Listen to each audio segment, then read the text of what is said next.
Hello everyone, welcome to this video where we are going to explore inverse proportion. When two quantities x and y are said to be in inverse proportion,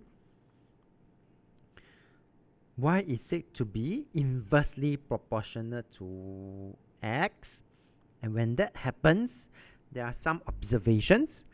First, the general equation looks like this.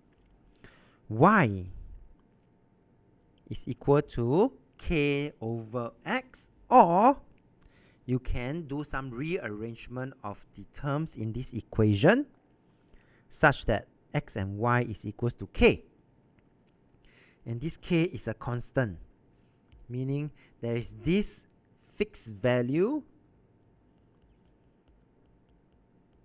that relates to x and y. When I multiply x with y, it always gives me this fixed value k. Okay? And there is also another observation that can be made. When I plot y against x, it looks something like this. So I'm going to just...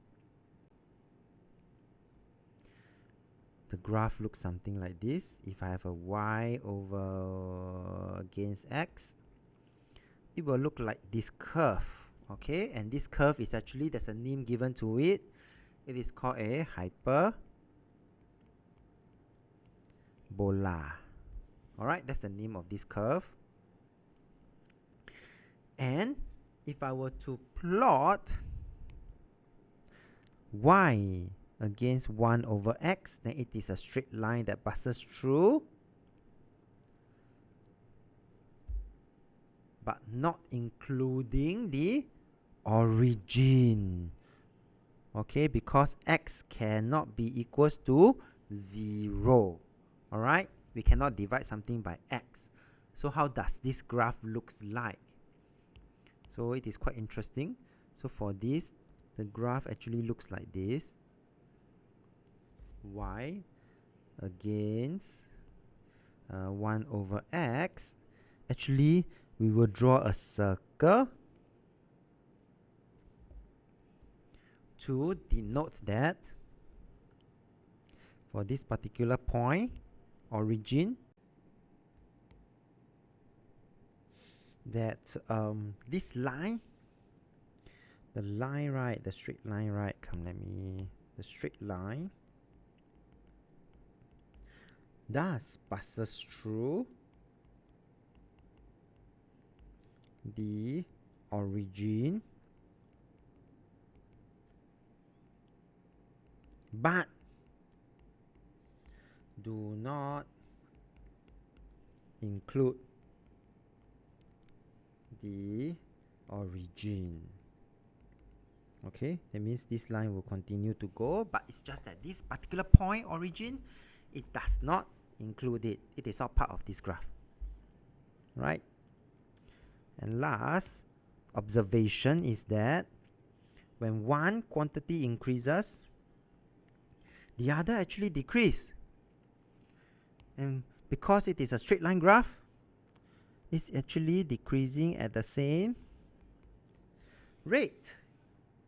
Alright, with that we have come to the end of this introduction. As we explore further examples to help us understand deeper into this concept. Hello everyone, welcome to this example now where we are given tables of values and we are required to determine if x and y are in inverse proportion, and one thing that comes out, to determine whether the two quantities are in inverse proportion, we need to take note that for inverse proportion, x times y equals to this fixed value, constant, k.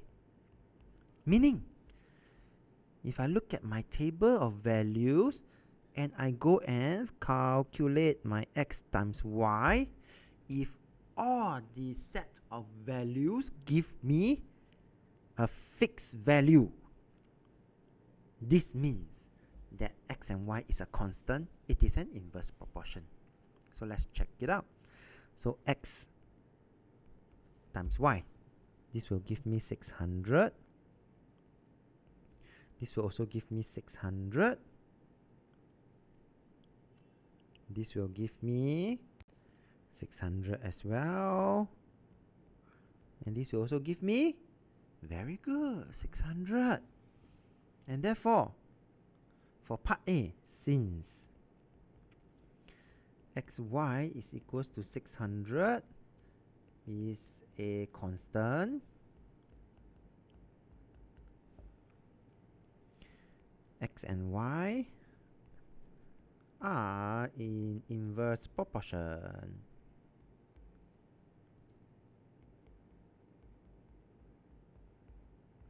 And let's try this for part B. Okay, so replicating the method, this will give me 360. This will give me 360 as well, looking good. This will give me, this will give me 324. And the last one will also give me 360. And since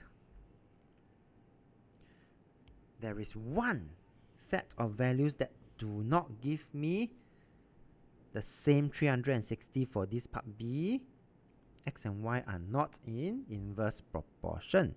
Okay, so since x and y is not a constant as shown when we try to calculate the values of x and y, so x and y are not in inverse proportion for part B.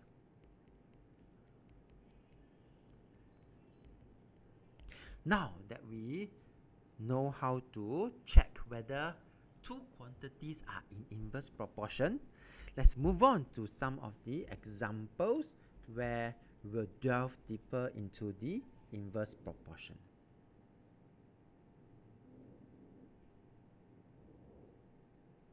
Hello everyone, for this example we are given a table of values for volume and pressure. And our first part A, let me zoom into part A, alright, would be to show that P and V are in inverse proportion. So for this part of the question then, I will need to calculate the values of PV, because the hint is as well here.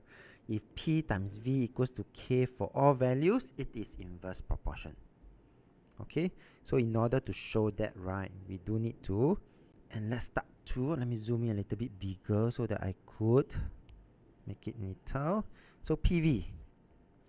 Now, I'm going to just draw a line. And the first one is 1 times 120. This one is equals to 120. So that is for these two set of values. For 2 times 60, it's also equals to 120. The next set will be 3 times 40. And let's continue for 4 times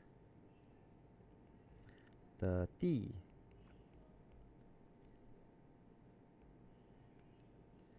And the last two set of value, indeed, 5 times 24 is 120. 6 times 20 is also 120. And since P times V is 120, which is the constant, this table actually shows us that P and V are indeed in inverse proportion. So we have successfully shown that P and V are in inverse proportion. And find the equation connecting P and V. And what do you think the connection is? Yep, what equation is? PV is always equals to? Very good, 120. We are done. Or some of you would also prefer to put P as equals to 120 over V. Both works as well. And for part C and D, when we draw the graph of V and P, V against 1 over P, the graph has already been drawn. So now we just want to notice certain observations between the two different graphs. Alright, so this is something for you all to take note, which I went through previously in the introduction. That when we plot V against P in this case, it is actually a curve, and the curve is called a hyperbola. So when we plot V against P, it is actually a hyperbola, it's a curve.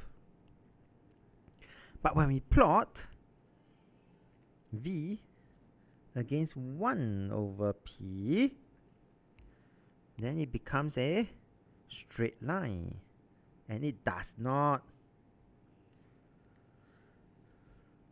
include the origin. And in part A, we have seen that PV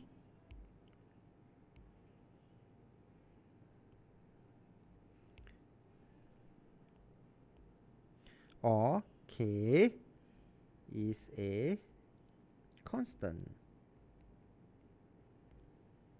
Okay, so with that we have come to the end of this example. As we move on to the next example for this video.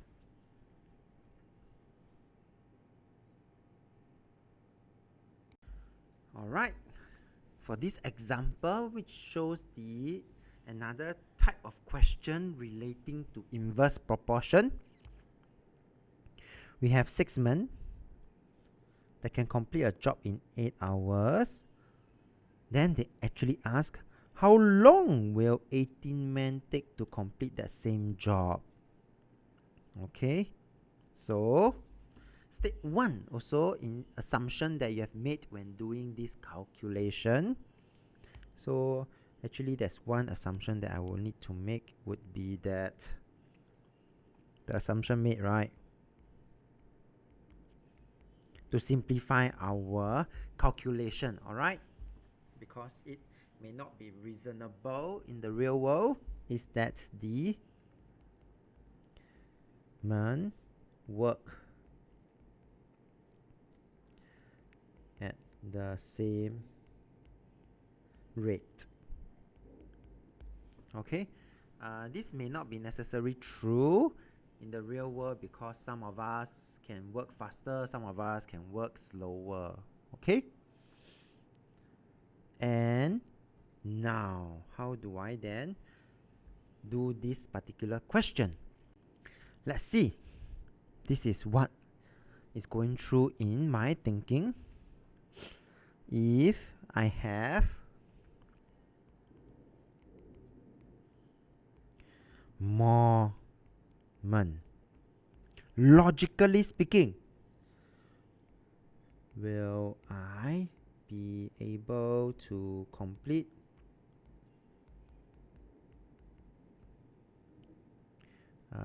the job in lesser time? Yes, right. Meaning the more men, the less time needed, right? So if there is one that I require more, and the other quantity going in the other direction, which is lesser,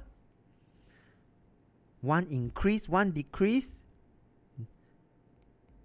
I have observed that this is actually an inverse proportion question. And because I know that this is an inverse proportion, having made that assumption that they are doing work at the same rate, then I could safely say that 6 months can complete in 8 hours.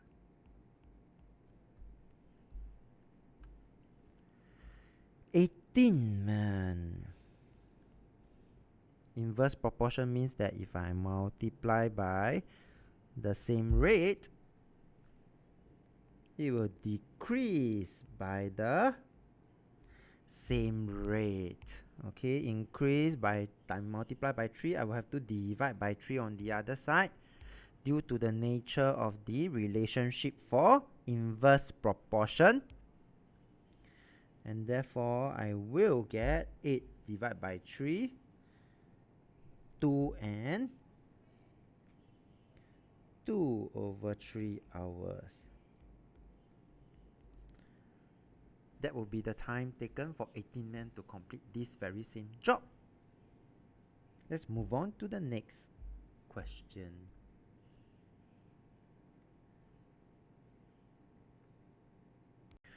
Hello everyone, welcome to this part of the problem video where we are given that the height. Oh, the question already informed us that the height is inversely proportional to the square of the diameter.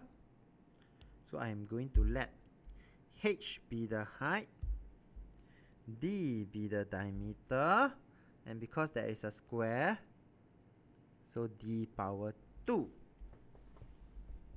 And being the inverse proportion for part A, then inverse proportion D, general formula would be xy equals to k. Okay, and therefore I would then be able to see that to substitute into this general formula, you can then see that this will be my h, this will be my d power 2 when I times, and they will give me a value of k.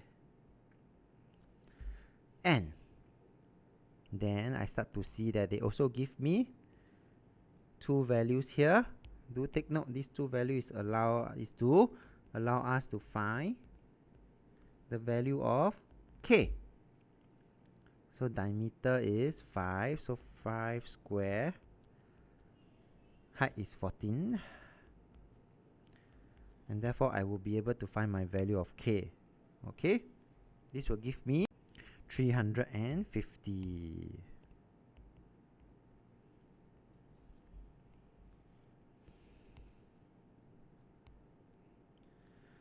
And therefore, finally, for part A, please rewrite the equation. So the answer would be d square h is equals to 350. And for part B, they given us 7 cm for the d. So just substitute in. So 7 square times h is equals to 350. So the required h will be, I divide by 7 square on both sides. Final answer, 1 decimal place. This will be 7.142.857.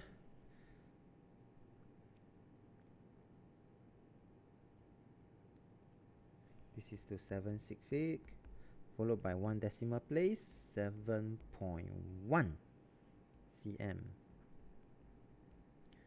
And I've completed this example.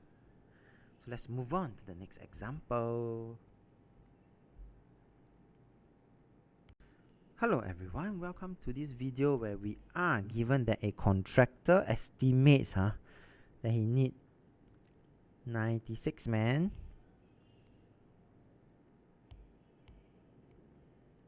to complete some work in 24 days.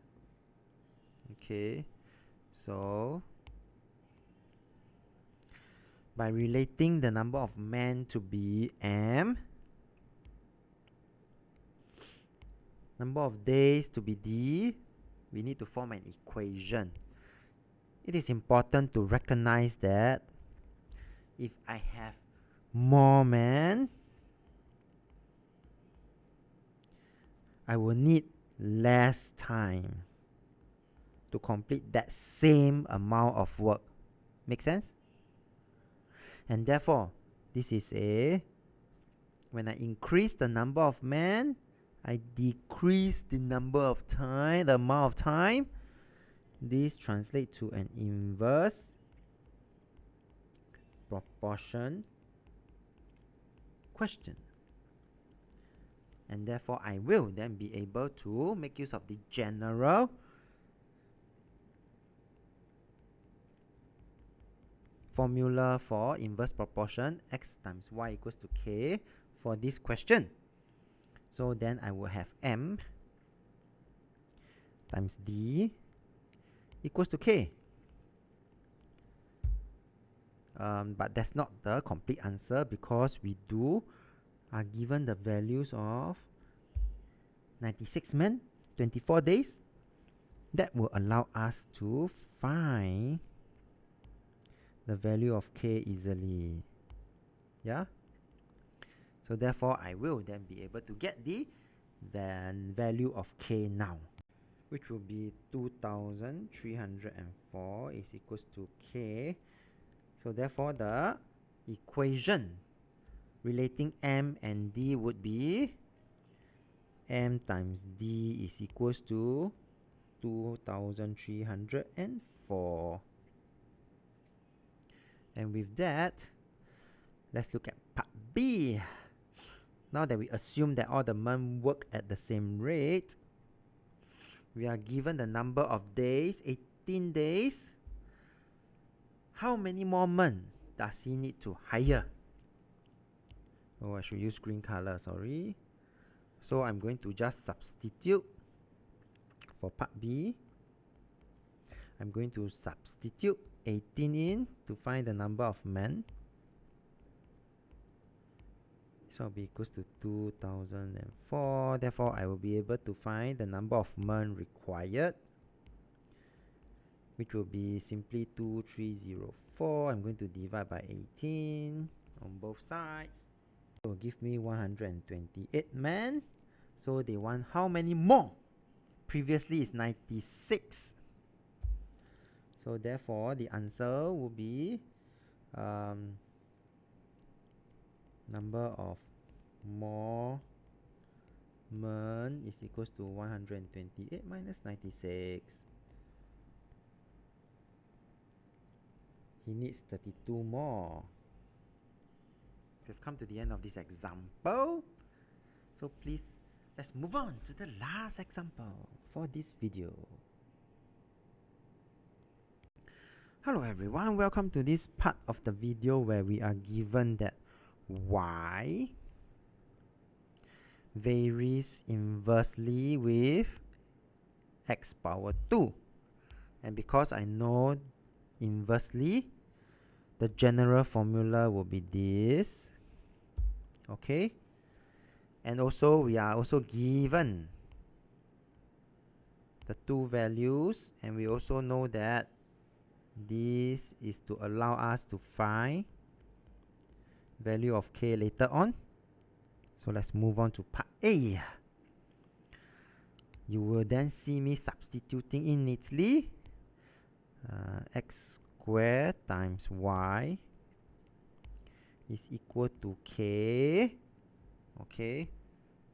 So this is my green color and this is my blue color. And then you will see me substituting the value in as well. And that will allow us to find the value of k. And so in this case, the value of k is 75. So the equation would then be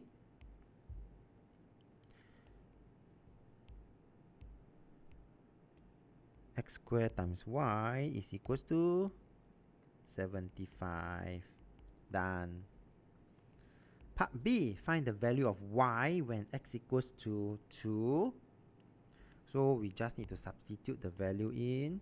2 squared times y equals to 75. Therefore, I will be able to find my y easily.